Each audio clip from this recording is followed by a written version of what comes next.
Welcome back to Trumbull Valley with the Salt of the Earth.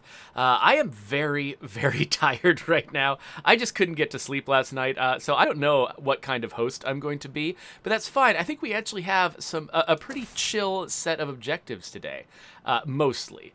One thing that I want to do is not have two infestations really close to my base. That seems like, a good move to get rid of those. We've also got some active bounties up above me there, and I deliberately grabbed some really, really easy ones.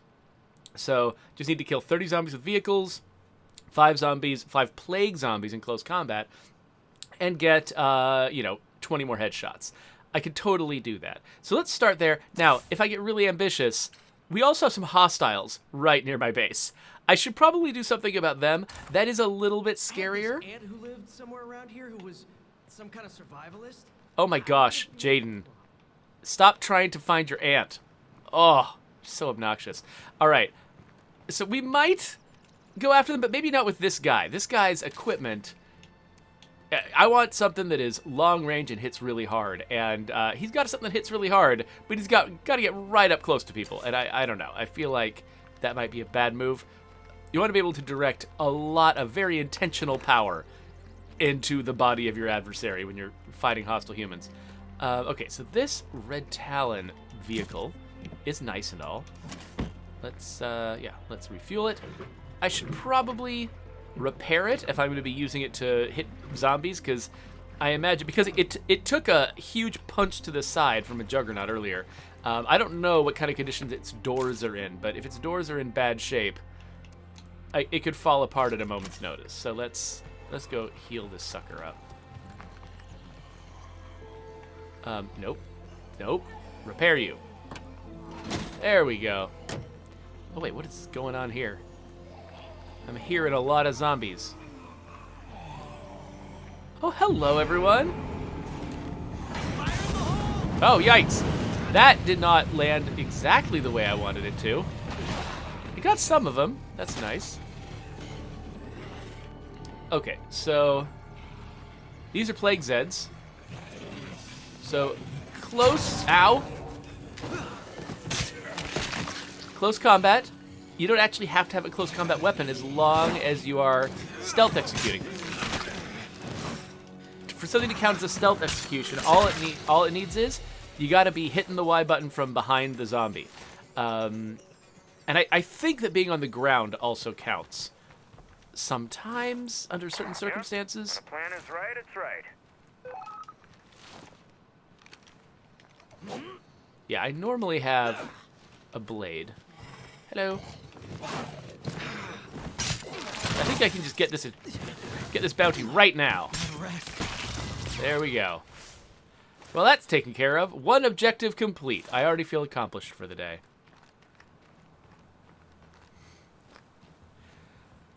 Of course, we have folks in the chat right now that are talking about Darkest Dungeon, because Cloudcraft is here, and Cloudcraft is our resident expert. If you haven't watched Cloudcraft's and my series of 2 videos on how to play Darkest Dungeon, I'm pretty proud of how it turned out, actually. I didn't get the audio levels all that great, so there's a few times where the music is loud and it's hard to hear us, so sorry about that. It's really hard to tell sometimes how the audio is going to be until you hear the final video.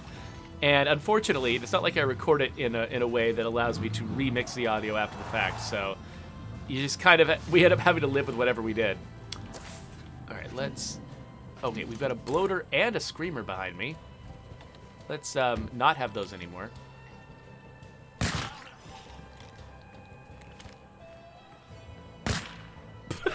I love it when they fall down. I think I might have hit him in the leg or something. So Macbird wants to know, can we get this particular vehicle? So right now, it's a random spawn. I wonder, though, it wouldn't be impossible to make it a prestige radio call-in, actually. I think if we made it a prestige radio call-in, we'd probably want to take it away from the public sort of spawning pool. But if you're a Daybreak player and you wanted access to it, how do you get through this? We might be able to make that Feasible.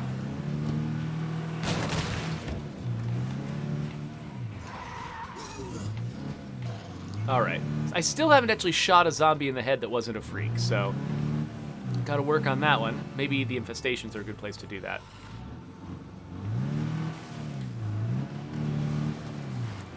So we got an infestation down here, but it's pretty close to the hostile enclave, so let's try to stay on, like, this side of it? Oh, it's a shed. I can't just stay on one side of it. I have to open that. Oh, no!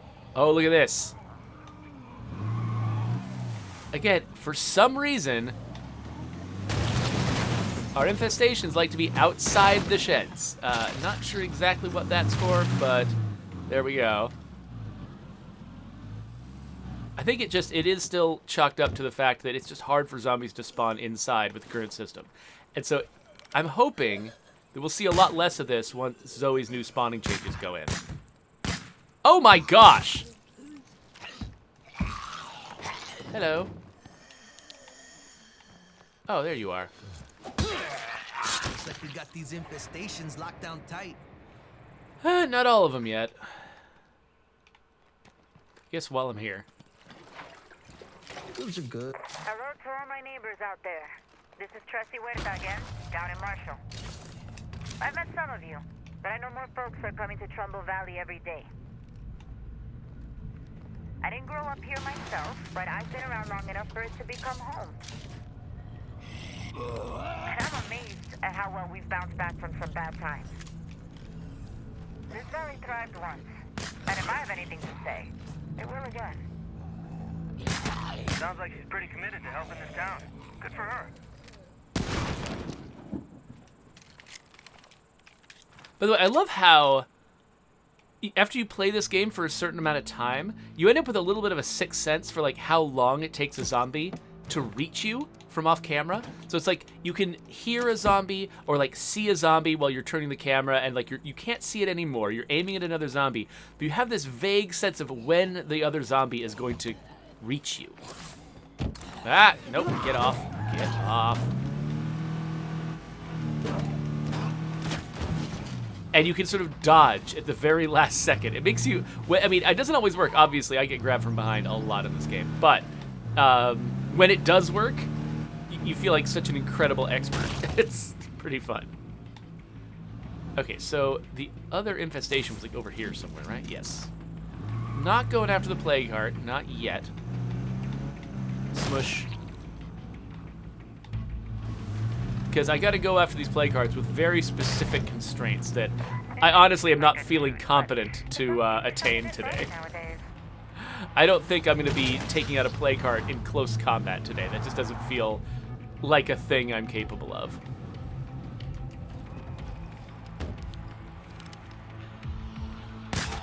What? Oh my gosh. What is going on? Okay, so we have a little bit of a problem with the way our head friction works right now. Which is basically, so right now, when you're aiming across a zombie at a certain range, we slow down your cursor slightly so that, like when you go across their head, it's a very subtle effect, but it makes it a little bit easier with a controller to target a zombie. But when the zombie is actually moving, it's tough because you're trying to keep up with the zombie, and the moment you reach its head, we slow you down. So it feels sometimes like you're just chasing a zombie forever and never quite. It's like you got like Zeno's paradox or something like that, trying to chase the zombie with your cursor. It was Patrick that first pointed that out to me, and it's funny, the moment he described it, I was like, oh yeah, I have had that experience. I just didn't realize what was happening. But, yeah, so I'm not exactly sure what to do about it. Like maybe what we should be doing, instead of slowing down the cursor, maybe we should be averaging your speed with the speed of the zombie relative to the screen or something like that, or I don't know. Like, so that if the zombie's holding still, we slow you down, but if the zombie's moving fast, we speed you up. Just the idea is to align you with the head, not to achieve a certain speed, something like that.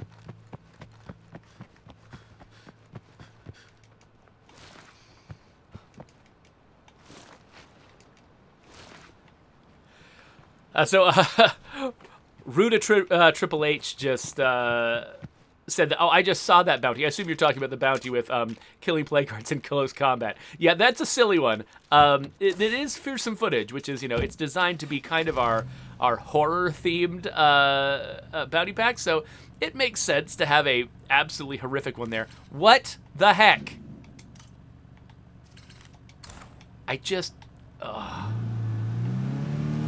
So we actually made a change fairly recently that basically, after you kill the last infestation, I think we put a little bit of a delay on new infestations spawning, just so that you don't feel like you're playing whack-a-mole, and you can have a little break. But I think that one just spawned right before I cleared this one. So I haven't quite cleared the last infestation yet. So let's go clear the last infestation.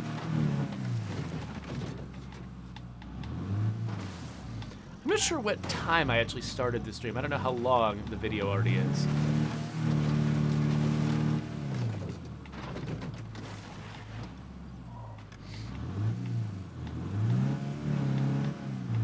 Yeah, so Cloudcraft, we have to be very careful, because the thing we don't want to do is make players feel like the cursor has left their control, right? Like if something physically grabs the cursor and moves it in a direction that I was not moving it, that feels wrong.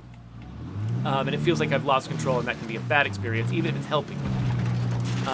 Oh, okay, there's the hostiles firing at my car. Oh, gosh, okay. Well, how do I, maybe like this? I gotta get away from these people. Yeah, this guy is not equipped to fight them. I'm gonna bring somebody, probably with a 50 cal, to take care of these people. But yeah, so it's a very delicate, like, one thing that has been driving me crazy as I've been playing Deathloop is that they've got some kind of acceleration on the cursor, and I'm not sure, I haven't figured out exactly how it works yet. But how it feels to me is that I'll be aiming down the sights, and I'll be moving my cursor, like I'll aim down the sights, and it'll be a little bit off my target. By the way, yay me, I got a bounty. Oh, just in time for my door to fall off. Anyway, what was I saying? Oh yeah, I'll be aiming it at an enemy, and I'll be like sliding my cursor to the right to reach their head, and just as it reaches their head, it'll do the opposite of what ours does, which is like, instead of slowing down across the head, it'll accelerate across the head. And I can't figure out what it thinks it's doing.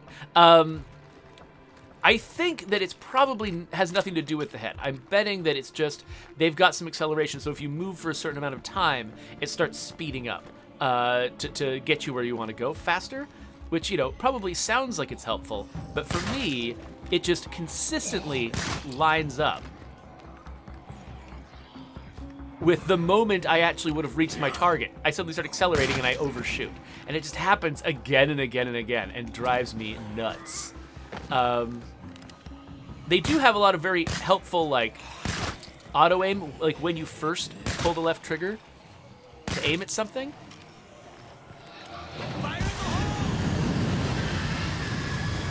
It will snap you. It's got aim snap. It'll snap you to somebody's head or their body. Oh, so that was a case of me not pulling the not pulling the dodge button at the right time.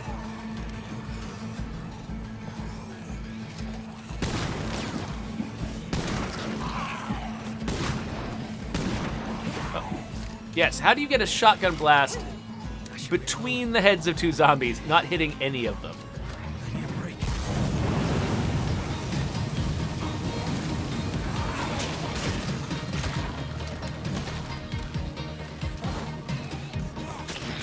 Dang it! I just want to reload my shotgun. Unfortunately, this character just must not have a very high shooting skill.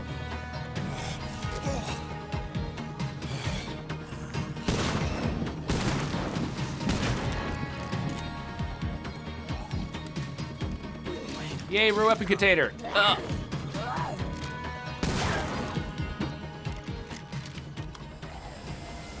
Oh yeah, well I can see why this thing has a very long reload time. It's actually Got an enormous magazine. I didn't even realize what an enormous magazine it had. I was running around with this thing barely loaded at all.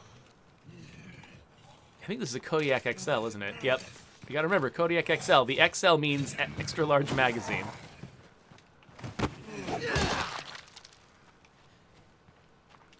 Okay, I think we've accomplished this. Whew, I guess we'll search this thing while we're here. Why not? I like materials. Airy Twitch, well, you know, I had insomnia last night too, so I'm glad that you were able to find something to entertain yourself. I actually intended to stay up watching the rest of Squid Game and the latest Foundation episode. Damn, this shit is heavy. And I ended up just distracting myself with random stuff that didn't feel nearly as enlightening. And now I'm kind of sad, actually. Because finishing Squid Game and stuff would have been a better use of my time.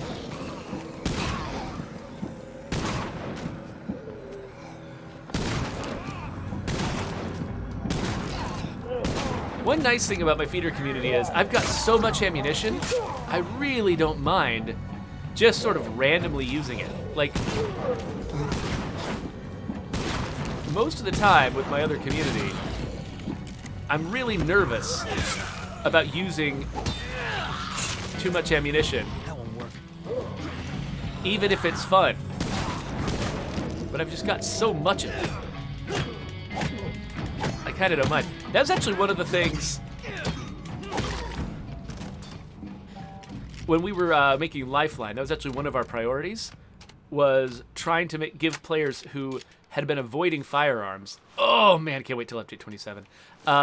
Players who've been avoiding firearms, the excuse to use them, giving them lots of ammo and situations where they couldn't avoid the zombies knowing where they were, just so that they could have the fun of opening up with their guns, you know, pell-mell, willy-nilly on the zombies. Ooh, Wandering Trader. Down there. Okay, sure.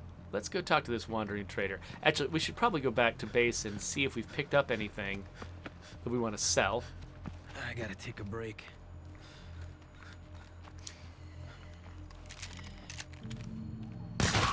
La Coalición says that they'd actually really like to have another Lifeline type experience. Yeah, so it's like Daybreak was kind of a little bit meant to be like a Lifeline experience. Not really. I mean, it's obviously not a story experience the way that Lifeline is, but it was meant to sort of be kind of like the Black Friday sieges from Lifeline. It was meant to kind of evoke that a little bit.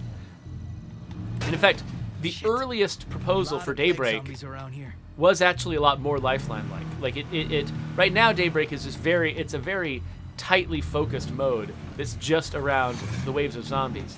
But it got there, you know, partly because of our schedule constraints and stuff, and partly because we just we kept just tuning it tighter and tighter and tighter as we went. But originally, it was actually kind of planned to be a sort of a longer lasting mode where you would have periods of exploration and scavenging in between major zombie waves, the way you do in Lifeline.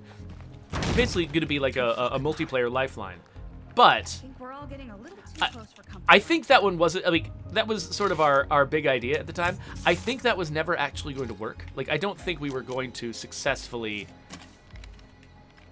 make that be a good way for it to work. Just because when people are playing multiplayer, you know, they don't always have You listening out there? 2.5 to 4 hours to sit down with their friends and play a game like that. You know, you don't always have that kind of time, and so that was kind of a little bit of a constraint. We were testing out this idea where you were basically effectively playing Lifeline with your friends, and but it was still going to be, you know, like wave-based, session-based, and we're like, who has time to sit down for 4 hours and play a game with a lot of scavenging in it when they just wanted to get some, you know, quick multiplayer fun? And so we ended up just tightening it and tightening it and tightening it until it ended up where it is today, which is, you know, it was just it's a much more short session-based. That's not what I meant to grab. Short session-based type experience. So yeah, there's always,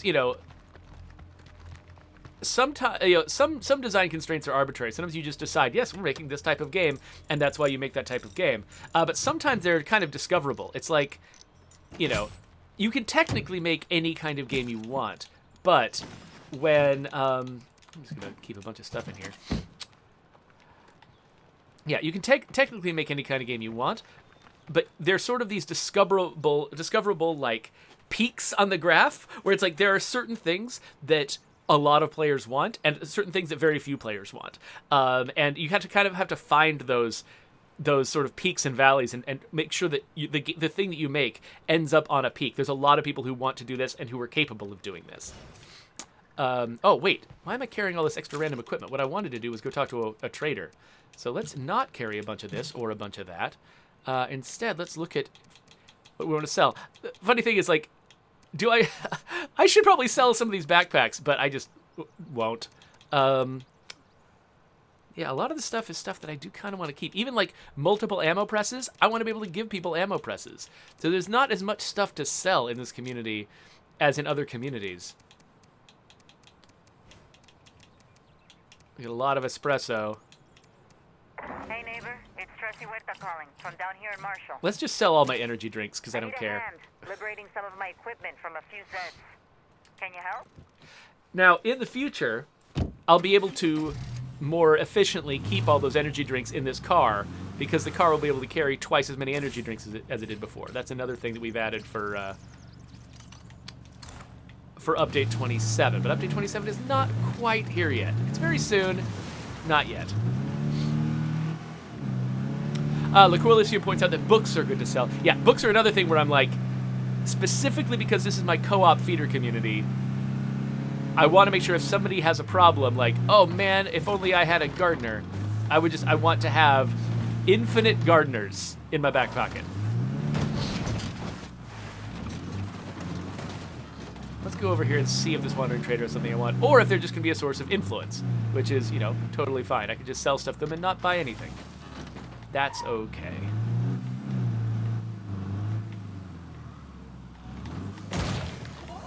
Alright. I think that bloater might be about to trip themselves. Yes. Nicely done, bloater. You can just sort of hear in the background. It's actually kind of surprising to me how much of this experience really is auditory. Because, when you're just as a human being who takes his hearing for granted, it's really easy to just not think about the impact that hearing has on an experience. But now and then I really notice how much, like, I listened to that bloater falling behind me, and that's how I was confident that it was gone. And I didn't need to stop and shoot it or anything like that. Similarly, I could hear zombies running up on me, and that's how I can dodge them when they're coming in from behind me. It's not just the timing of their movements. It's knowing we're here to help keep you in touch. That they sound a certain way as they approach. It's a thing that I noticed, actually, I really want to look into in Deathloop. I've really been noticing how much they use audio in Deathloop to sort of reveal secrets and stuff like that. And it makes me want to look into the options in Deathloop and see if they have any accommodations for players who don't hear. And if they have similar helps that they can turn on. To get the same advantage that hearing players have. Okay, so there's some useful stuff here. Ooh. Oh, that's right. I've got a regular signal booster. I don't have a network signal booster. Definitely need a network signal booster. I've already got a white noise machine, but that is a kind of a useful thing that maybe I should have just so I can share them. Oh, and there's the Danforth Slugger. It's a pretty good weapon. I've got a lot of extra influence, so yeah, I think I don't mind buying that stuff. Thank you, Danielle. Oh, actually, yeah, you're just squatting in this house, right? Like, I can totally rob this house, and it's fine with you. Garbage. Let's just grab everything out of this house, since you're holding it down anyway, making it quick for me to scavenge. There we go. If he's here, I've seen it. I found some useful stuff while I was out scavenging. Okay, so Raneth Cord asks an interesting question. Actually, hold on. Let me get my thoughts together while I'm. Oh, what? Oh, right. There's multiple network people here. Let me get my thoughts together while I sort of load stuff into the car.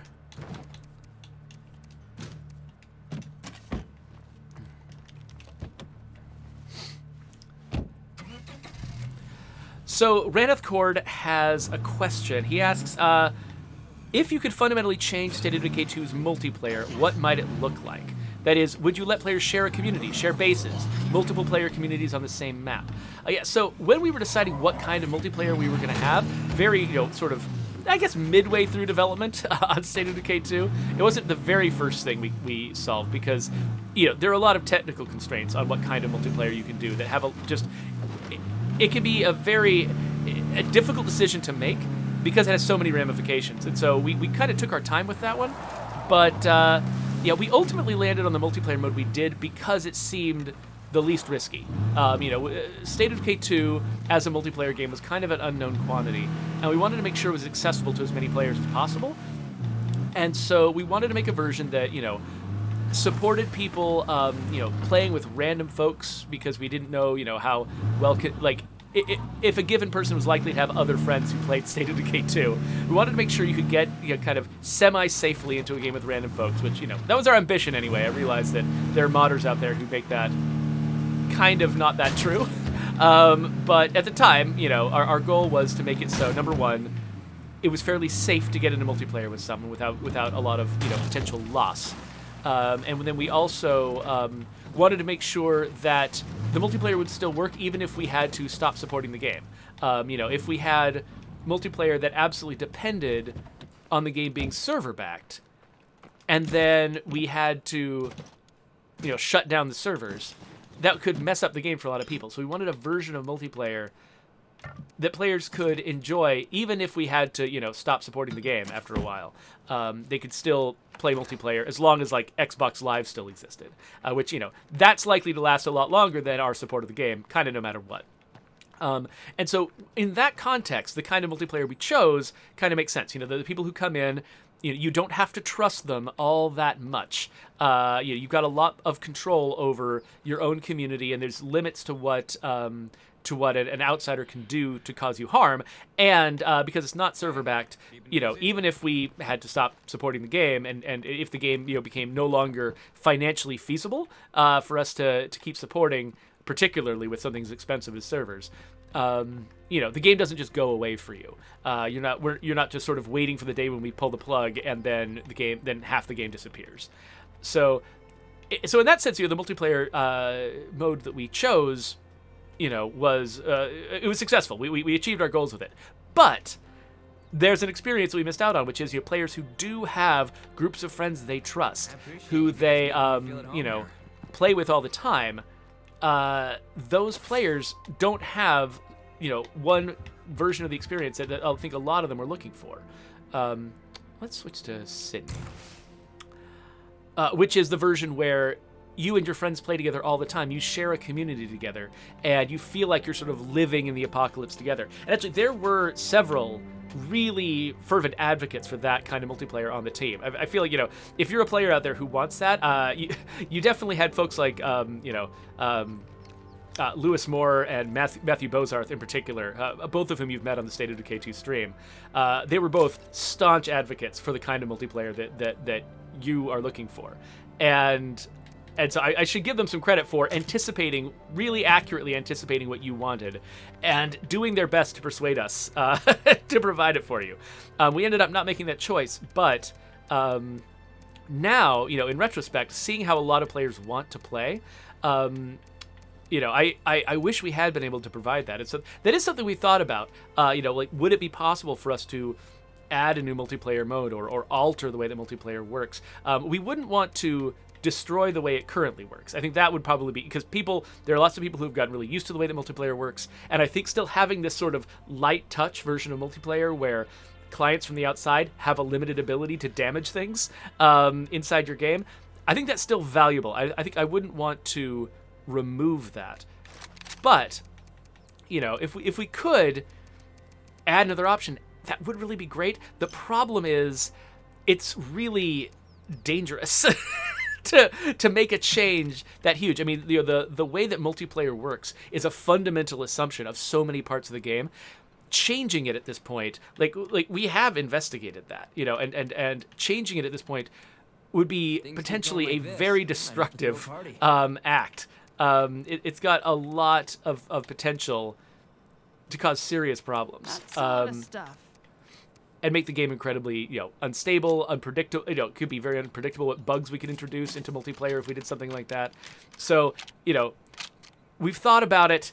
It probably would be out of reach to make that change to the game as it stands. But we have heard, folks in the audience, and a lot of those decisions about exactly how multiplayer works, still remain to be made for the future of the franchise. So, who knows what possibilities lie in store for later on down the line. As always, I am not making any promises about what we're going to do in the future, because so sick of plague zombies. those same motivations and constraints that I'm talking about, the things that affected our decision making in State of Decay 2, they're going to still be, worries and constraints that we have for every iteration of the franchise. That's what happens when you lose everyone We were thinking about legitimate stuff, and even though I think that there are some missed opportunities with our multiplayer, My time, it's my time. Today belongs to me. it wasn't crazy for us to have those priorities, and the decisions we made, there were reasons to make those decisions. So yeah, definitely don't want to make any promises. We're going to be under, very similar constraints every time we make a State of Decay game. I've totally missed our turn off.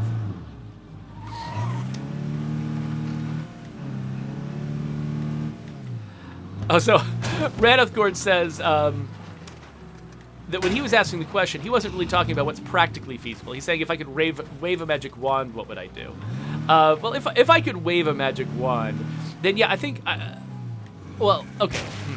I can't get fully into magic wand territory. I think that anything I suggest, I think still needs to, at a fundamental level, be at least minimally technically feasible. Or it's just, like magic multiplayer that just does everything you want. Sure. But that's never going to even feel... That's just not... when you actually, work in the game industry, the idea of just having sort of magic... Like, it's not even that fun to think about magical things that you can't really do in real life, because all you're thinking about is your constraints. Oh, I think I saw... Oh, crap. I can't even see these people. Oh, gosh. No. Stop it. Freaking zombies, man. Okay, they're just gonna keep hitting me.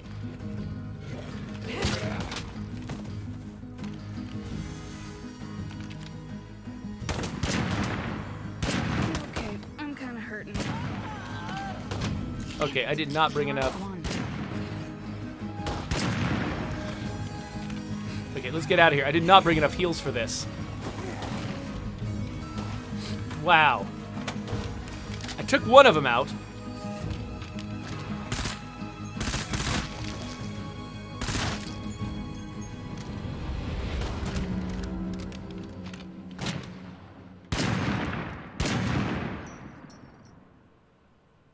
Did I get him? Are they dead?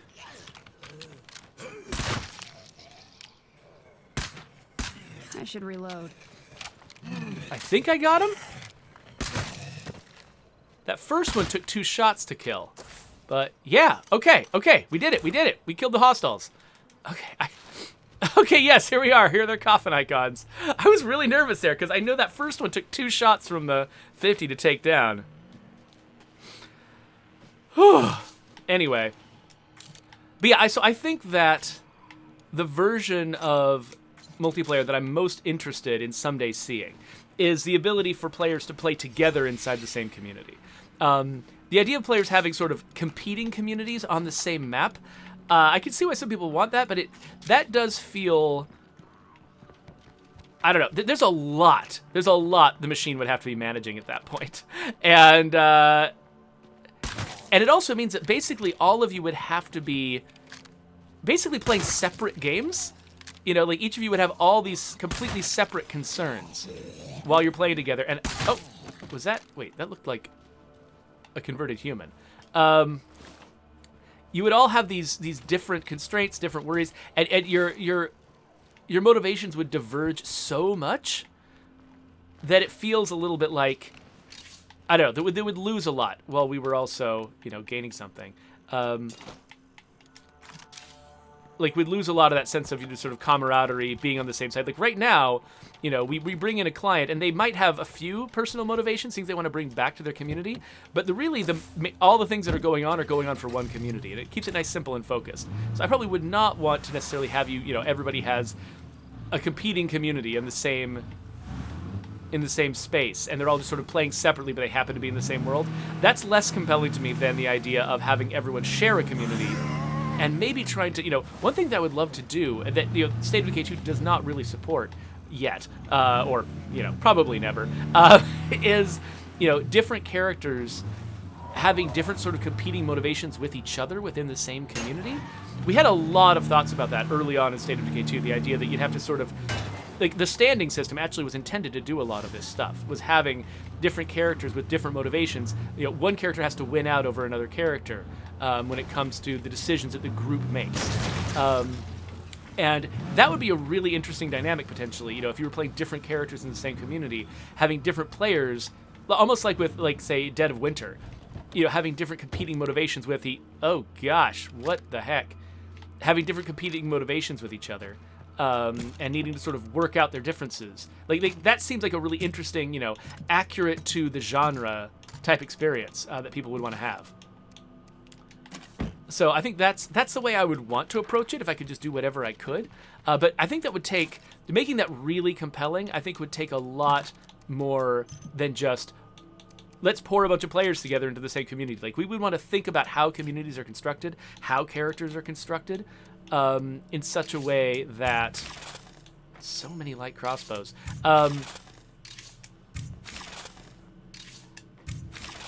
Yeah, we'd have to think it through in such a way that all of the systems were working together to...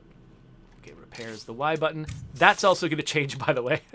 All the players' motivations are sort of arranged so that they're having the most interesting version of that experience. And so there's a lot more than just saying, yeah, you can share communities now. It's like, we want to think more about exactly what that should mean to all of the character systems, all of the mission systems, things like that. Okay, I haven't looked back at the chat in a while. Let's see here. Oh, yeah, so Jedi Cytrix asked if I've seen State of Survival out there. It seems like they pulled from a lot of sort of zombie media and zombie games out there, and that we're probably one of their sources. I mean, their title definitely shows we're one of their sources. Yeah, I have seen it. In fact, I am planning at some point to check that game out on this stream, just because I think it would be funny to have me play it. But, yeah, I just haven't found the right occasion to do that yet.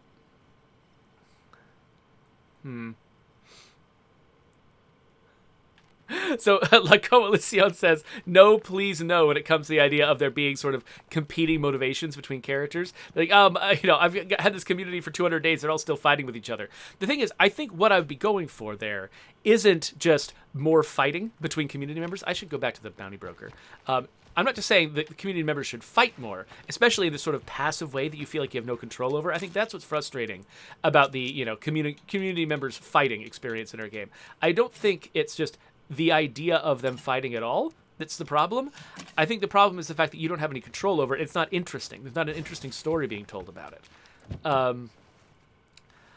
I think that if we replaced the current system where, characters just get mad at each other off screen and you suffer a penalty for it and don't feel like you have very much control over it, if instead of that you had an actual sort of like detailed, worked out system for, how you sort of manage and balance the preferences and the needs of all your different community members, something that you could engage in that feels like a proper system, that feels strategic, and like you have to be a diplomatic leader in order to make it work, and that there's solutions, but with trade-offs and stuff, but it's something you can think about and improve instead of just being like, I guess I don't want this character anymore, and that's my only option. I think that's what is dissatisfying about the current morale system. So I think that what I'm talking about actually would, if we did implement something like that, I think it would make things better for people who are tired and frustrated of the about the current morale situation and how how characters get mad at each other without giving you a lot of tools for resolving it. So again, I'm talking, Randall asked me to talk about my pie in the sky stuff. So that's where I am right now. I'm talking about pie in the sky ideas.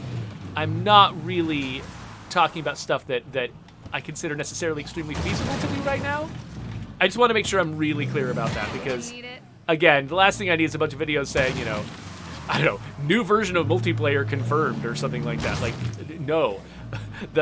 I hope that the first message that I conveyed here really came across, which is, I don't think that it actually makes any sense right now for State of Decay 2 to radically alter its multiplayer, just because that would carry so much risk. And so, while I can imagine a lot of benefits in the long run. This is Lily Ritter, reaching out to all the new additions Oh, come on, to our Lily. Trumbull family. Leave us alone. Before I started the network, I lived in Trumbull. Haha! You will not start your next line of dialogue now. Anyway, so as much as I think, there's a lot of benefits we could get from having a different way to engage in multiplayer in this game, what we would have to do to uproot what's already there, change it, put it back in, and not break the entire game, it sounds so daunting and it's rife with so much potential problems and breaking things for players. I feel like it's too dangerous of a route to go. So I've said all this stuff about wouldn't it be nice if, but it really is purely in the speculation range. And, and I'm not even talking about the next game in the franchise.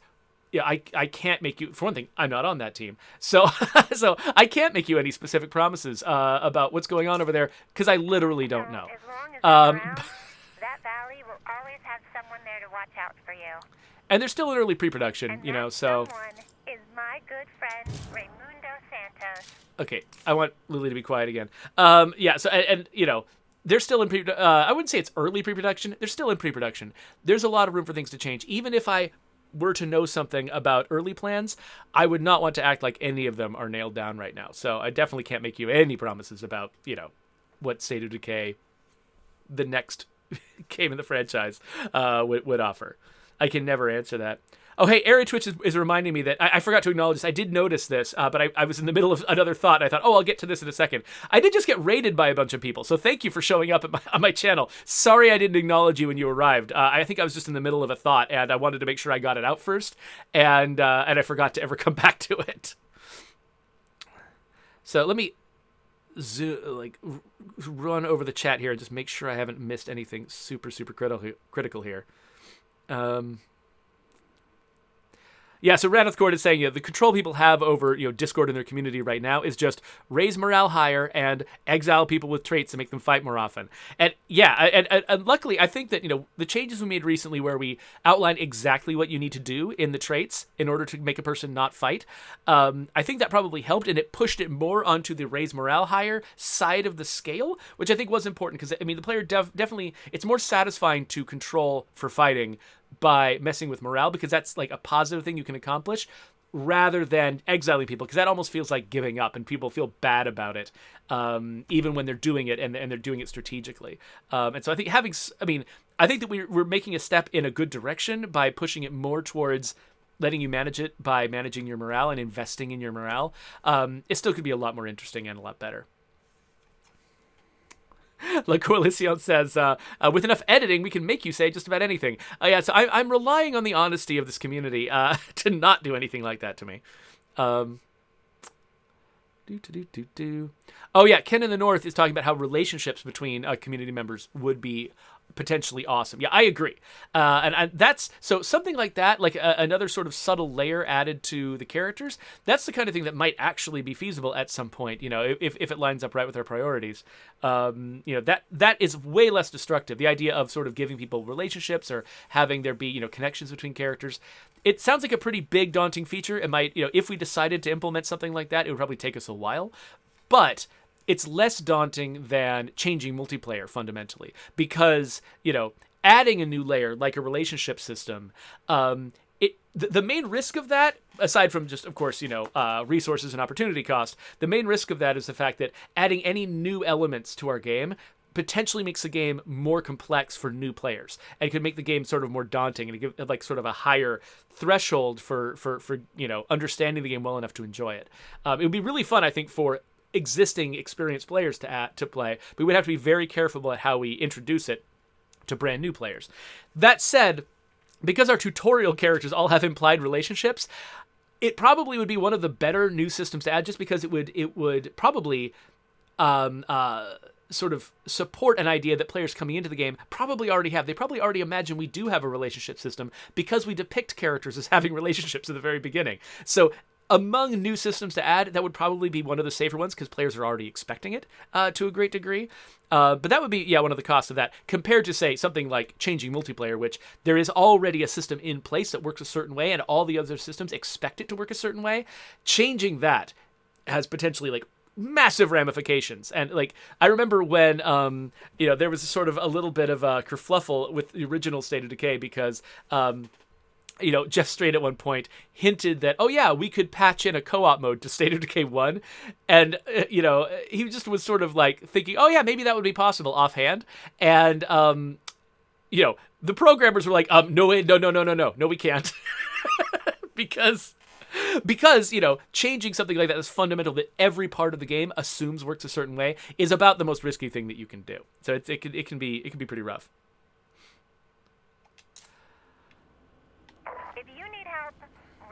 The guy to see. He's down there, Lily. I'm no miracle worker. Don't be modest, Dre. I can't imagine a Trumbull Valley without you there keeping watch. Okay. So, what do we want to do next? So, I think that we're about probably wrapped up on this particular session. Okay, so killing zombies with fire, obviously pretty easy. About this one. Having your teammate kill zombies. Melee killing 10 freaks. Basically, that's probably going to be mostly screamers. An excellent choice. So if I grab those are kind of the easier ones. Kill 6 juggernauts, that's one I can invest in long term. And then plague hearts in close combat, plague hearts with bladed weapons, and zombie legs with weapons. So these two at the bottom here, plague hearts with bladed weapons and zombies with bladed weapons, effectively. I'll want to grab somebody with swordplay skill and just run out and do these at once. So maybe I'll finish these 3 easier bounties first. Then I'll probably grab Juggernaut and these 2 blade bounties later on, and those will be a lot harder. And then I'll save this one, 2 plague hearts in close combat, kind of for last. I hope to see you again soon. All right, so I've just picked up some stuff from the Bounty Broker. I've got Senor Pokey, close combat weapon. That'll be fun. And, the 1911 long slide. The producer's a different one, but this is kind of close.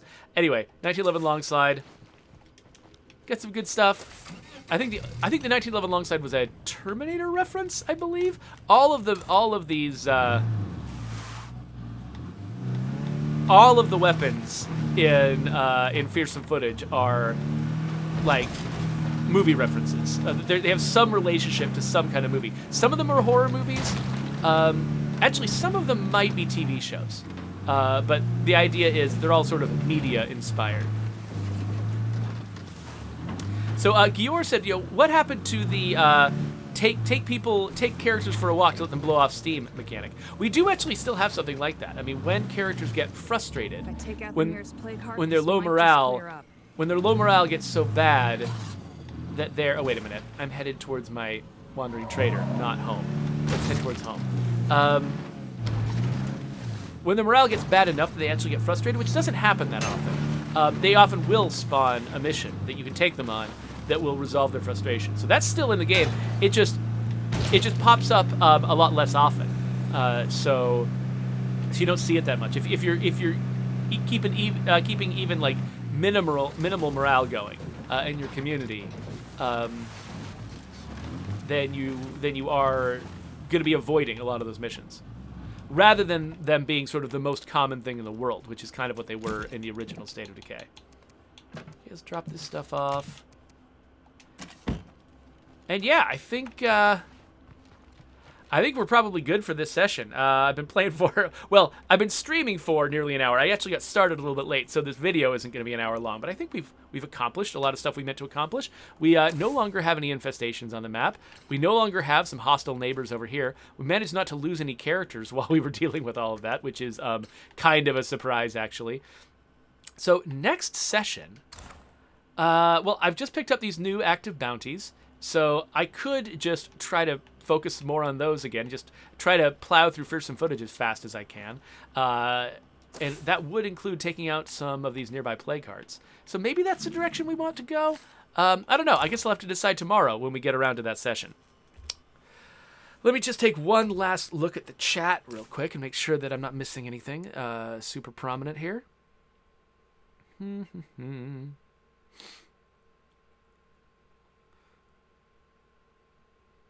Oh, Cot Jockey says, I remember when a lot of us got the impression that the Year 1 Survival Edition was going to have co-op. Yeah, sorry, that was definitely not nearly high budget a feature, high budget in addition to the game as that. I mean, we did, I think probably the most expensive thing we did with the Year 1 Survival Edition was add all of the Lifeline characters as fully playable voices in Breakdown.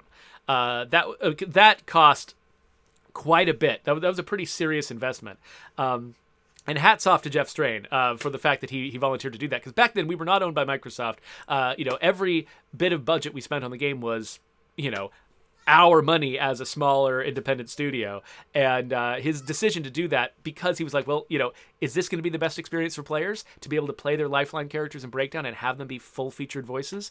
If that's the best experience, you know what? We should invest in it. And he that was like almost literally word for word what he said in a meeting. And I was like, wow, okay, I'm working at a really nice studio. That's pretty cool. I think multiplayer was never going to be feasible, though. I mean, that would have been... Again, it's like, it's not really in that case, it's not just about the resources we'd have to invest, it's the risk that we would incur. The fact that that it would be such a huge change to the game, we could break everything about it you already liked. And that's just, not a risk that we're often going to be willing to take. So we'll have to see what the franchise does in the future. I would love it if over time the franchise does offer more of these multiplayer sort of approaches that players are interested in. I think that would be great. Again, because all of these decisions are so... There's just so many trade-offs and so many things to worry about. I definitely am never going to make a promise about it until we're really, really sure that we know what we're doing. But I would love it if it happened. I mean, certainly as I've started playing with my kids as they've gotten older. My sister's moved into town and we've started playing co-op together. I am more of a co-op player now, and I can really appreciate that experience better than I could when I was sort of younger. And so I think that's potentially very cool. And I would love for the game to support more people and how they'd like to play. But we just have to figure out what the costs and ramifications are of getting there. Cod Jockey said, all I ever really seriously hoped for State of Decay 1 was more maps. I would have paid for more Year 1 Survival Edition maps. Sad it never happened. Yeah, unfortunately, the maps were actually among the most expensive things we could possibly add to the game. Lifeline was kind of the best we could do, and you'll notice Lifeline was not as full-featured a map as Trumbull Valley. The Danforth map was, much smaller in terms of, sites and playable space. It took years and years and years to make the original Trumbull Valley map, and it wasn't a thing that we could just easily invest in, especially because we had limited staff who had those kinds of skills, and they were moving on to State of Decay 2, and so we really had to make, and with State of Decay 2 we deliberately invested in a variety of maps up front because we wanted to sort of have it be possible to expand the world more easily than we could. Oh yeah, because it wasn't just the fact that making a map was expensive. There was actually deep down in the code of State of Decay 1, it assumed you would only have one map. The fact that we added a new map for Lifeline actually required Lifeline to be a separate executable. There was some assumptions for some reason deep inside the code that there would only ever be one map for this game, and we had to violate some weird expectations on the engine level of the game in order to even have a second mode that had another map in it. So that was actually one reason why State of Decay 2 shipped with 3 maps, was because we wanted to make sure that it was just built into the assumptions of the game that new maps were possible, and that the game needed to manage multiple maps. And and you know, and so we built it that way from the ground up because we knew that was something that players asked for all the time, Kachaki, and we weren't able to provide it in State of Decay 1, and we wanted to make sure that we could do it in State of Decay 2, and I think it's paid off. You know, we shipped with 3 maps, which was a lot of maps for a game of this scale to ship with initially. In fact, now I kind of have regrets about that. I'm kind of like, maybe we should have shipped with 2 maps and, like, you know, introduce the 3rd map later on, or something like that. And, you know, we could have spent more time on them, and we could have, you know, I think maybe made a bigger splash and sort of made players feel a little bit more like, oh yeah, this game is definitely going to be supported post-release. Look, they're delivering new maps even after the game came out. We really wanted players to feel like this game, that we were going to be supporting this game. That would have been a really nice way to send that message. But instead, you know, players had to wait like 2 years to get their 4th map. Heartland. Yeah, okay, they had to wait. Heartland was what, a year and a half in? Is somewhere in between a year and a half in. They got Heartland, which added a new map. Then they got Juggernaut Edition, which was that like 2 years? I've lost track of time. I think that was 2 years in. They got Providence Ridge, and now we've got Trumbull Valley as a fully, you know, playable core map. That's, you know, we actually managed to pay off on it, just barely. But yeah, this stuff is all hard. Anyway, I'm just blathering now. I like talking to you people. It's fun, but I should probably wrap up this video. So, if you... Wait, I'm trying to remember. I need to... Now that I've got my microphone sitting here, I need to be snapping at the end in a different way. So I think that's the way I'm going to do it. So yeah, there we go. If you want to subscribe to my channel, I'm going to put a button over there. And I'll put links to other State of Decay videos here. That's going to be the next one. Click on that if you want to keep going.